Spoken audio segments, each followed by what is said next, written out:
Os Colunistas, com Luiz Veríssimo. Boa noite. Hoje é quarta-feira, dia 7 de agosto. O centro da cidade hoje estava insuportável.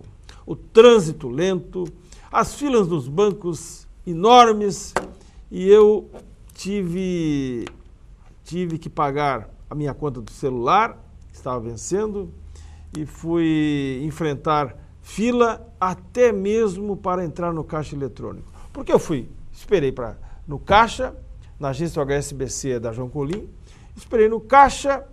Quando cheguei no banco, no caixa, ela me disse que não recebe a fatura da Vivo e que eu tinha que pagar no caixa eletrônico.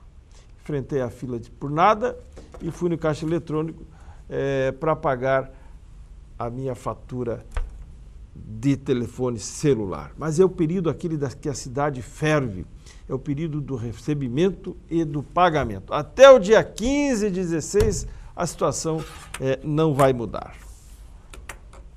Uma situação que precisa mudar é a do Joinville Esporte Clube. Eu acompanhei atentamente o jogo de ontem, lá na Vila Capanema, estádio do Paraná Clube, e a minha tese antes do jogo se confirmou. Escalação equivocada do técnico que foi para empatar, embora tenha dito na coletiva no final de que ele entrou para ganhar. Não se concebe deixar o Wellington Bruno fora do time, independente do esquema, independente do adversário. É o único craque que o time tem. E ele foi com 3 volantes. E assim mesmo com Marcelo Costa. Por que não Wellington Bruno? Esse treinador precisa rever os seus conceitos, mas pelo menos é um treinador de sorte. O Joinville empatou, foi um bom resultado. O Joinville ganhou 1 ponto e o Paraná Clube, adversário direto por uma das vagas, uma das 4 vagas do acesso, o Paraná perdeu 2 pontos em casa. Uma advogada, filha de um amigo, também advogado, trabalha na justiça no interior do estado, veio sábado passado aqui em Joinville para participar do aniversário do pai. Ela tem uma Mercedes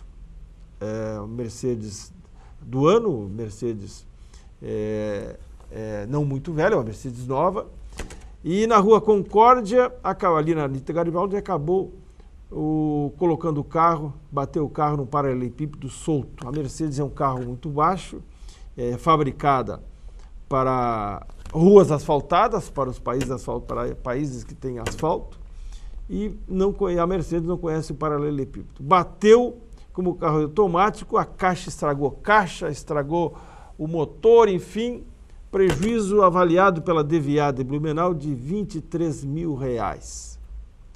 Como o seguro cobre apenas pouco mais de 3.500, o prejuízo dela superou R$20 mil. Mas o pai, que é advogado, me garantiu que vai pedir indenização ao município pela perda que teve em função do paralelepípedo na rua Concórdia, que segundo ele está em mau estado. Eu confesso que muito pouco passo por ali, não saberia confirmar essa informação. Mas segundo o advogado, que é meu amigo, a situação lá da rua Concórdia, está precária. Por falar em advogado, estamos comemorando começa hoje a Semana do Advogado. A solenidade teve a colocação da foto do ex-presidente, o Miguel, na Galeria dos Ex-Presidentes, e também terá várias palestras nessa semana. Na sexta-feira, por exemplo, o Marcos Vinícius Coelho o presidente da OAB Nacional, vai proferir uma palestra aqui em Joinville na Semana do Advogado. E nesse final de semana, um dos programas sugeridos é a Festa do Colono, lá na Estrada Comprida, na Sociedade Piraí, no Salão Jacob. É a Festa do Colono, que vai ter música e, evidentemente, muita culinária alemã.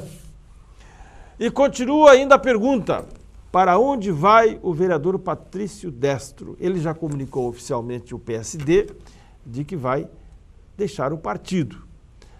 Seus prováveis, as possibilidades mais próximas são o PSDB e também o PSB. Agora, eu confesso que eu não entendo preocupação do Darcy, do Kennedy, no PSB, em possibilitar a candidatura do Patrício Destro. Também não entendo a preocupação do D'Alonso e do Nilson Gonçalves do Patrício Destro concorrer pelo PSDB. Ninguém mais dá bola para a sigla, são meros rótulos. O que importa é o candidato. Se o Patrício for para o PSB, ele vai tirar tantos votos do Darcy e do Nilson quanto estaria no PSD. Sinceramente, não entendo tanta preocupação. O mais certo é deixar o Patrício sair candidato pelo PSD, o Darcy que vai cuidar da campanha dele, o Nilson vai cuidar da campanha dele, e o Darcy e o Patrício da dele. Ele vai tirar, ele estando no PSD, ele vai tirar votos do D'Alonso, como vai tirar certamente votos do Nilson, que disputam a mesma faixa do eleitorado. O mesmo com relação ao João Carlos Gonçalves, que independente de partido, se for candidato, vai tirar votos do Nilson. Agora, quanto ao João Carlos, tem uma particularidade. O João Carlos, até o ano passado, era substituto do Nilson. O Nilson e a Casa Amarela apoiaram o João Carlos na campanha, eu sou testemunha disso, e eu acho até para uma questão de consideração, o João Carlos deveria adiar o projeto de Assembleia Legislativa. Deveria continuar como vereador, os 2 anos na presidência. Ele foi bem votado para vereador, é jovem ainda, e o projeto para deputado poderia ser adiado por mais 4 anos, e assim ele participaria do projeto político do Nilson Gonçalves. Nós vamos ao intervalo e retornamos em seguida com mais informações aqui no programa Os Colunistas. Lembrando que nós estamos aqui diariamente a partir das 7h45. Depois do intervalo, me permitam um desabafo pessoal. Já voltamos. Os Colunistas, com Luiz Veríssimo. Muito bem. O nosso programa está todo dia no Facebook. Esse programa e os programas anteriores, se você perdeu ou deixou de assistir, ou até mesmo recomendar a um amigo, parente que está no exterior para acompanhar notícias de Joinville, é só acessar no Facebook, procurar lá Os Colunistas. A Sociesc aqui de Joinville venceu a licitação da Prefeitura de Jaraguá do Sul para organizar o concurso público daquela prefeitura. A Sociesc tem se tornado um importante segmento nesse tempo de concurso. O de Jaraguá do Sul vai ser um grande concurso e quem estiver interessado é só acompanhar nos próximos dias pela imprensa. E o governador Raimundo Colombo virá novamente a Joinville na próxima segunda-feira. Estará presente aqui também, na solenidade que ele vai participar, do ministro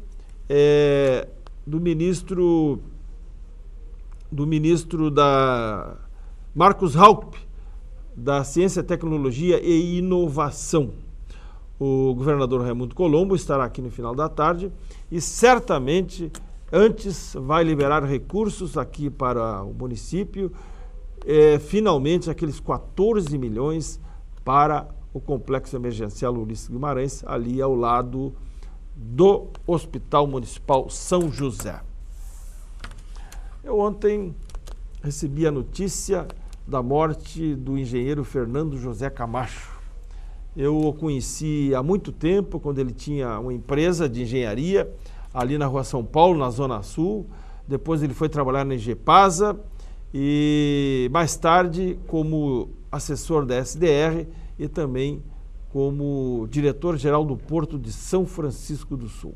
Uma pessoa tranquila, que tinha alguns defeitos, poucos defeitos, mas o maior dele era de ser um fumante inveterado. E quando se reuniam na mesma sala o Manuel Mendonça, secretário regional, e seu assessor Fernando Camacho, era uma fumaceira enorme. Aliás, o Manuel Mendonça relata uma passagem na vida do Camacho que resume bem quem foi o engenheiro Fernando Camacho, que morreu ontem, foi sepultado hoje, aos 67 anos. Quando Luiz Henrique se encrencou com a diretoria do Porto de São Francisco do Sul, ele decidiu tirar o diretor-geral do Porto e queria indicar um empresário. Como se sabe, o Estado é o principal acionista do Porto, é o concessionário do Porto de São Francisco do Sul.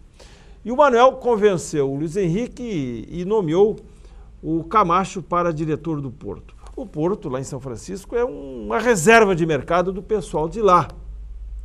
E claro que não receberam bem a indicação do Camacho, alguém de Joinville, que não é lá de São Francisco do Sul. Concluiu o Manuel. Um mês depois que o Camacho assumiu o Porto, ele já tinha conquistado todo o pessoal lá de São Francisco do Sul pela sua humildade, pela sua simplicidade, sua inteligência e também a sua competência. Aos familiares do Camacho, as nossas condolências. E quem está ressuscitando é o nosso velho e tradicional ginásio Abel Schultz. Começaram hoje as obras de reforma deste ginásio que fica ali bem no centro de Joinville, ao lado do terminal urbano. Eu confesso que sempre fui favorável à sua demolição. Ele é ultrapassado, ele é feio e foi construído em 1950, no centenário, mas cá para nós, ele enfeia a cidade, torna a cidade mais pequena, no visual mais pequeno. Era favorável à demolição e ampliação da praça ali, a Praça Nereu Dario Salles. Mas, já que a prefeitura decidiu reformá-lo, que o faça e que vai permitir ser novamente a sede do torneio citadino de futsal. E o Marcos Queiroz, hein? Viu que dá ir por preços mais baratos, condições mais vantajosas? Nós temos aqui em Joinville, e isso serve de lição para todos vocês que pretendem comprar apartamentos na planta, que pretendem investir em imóveis. Procurem empresas sólidas aqui de Joinville, com raízes aqui de Joinville. E não como esse aventureiro que ninguém sabe de onde veio e para onde foi e aonde está.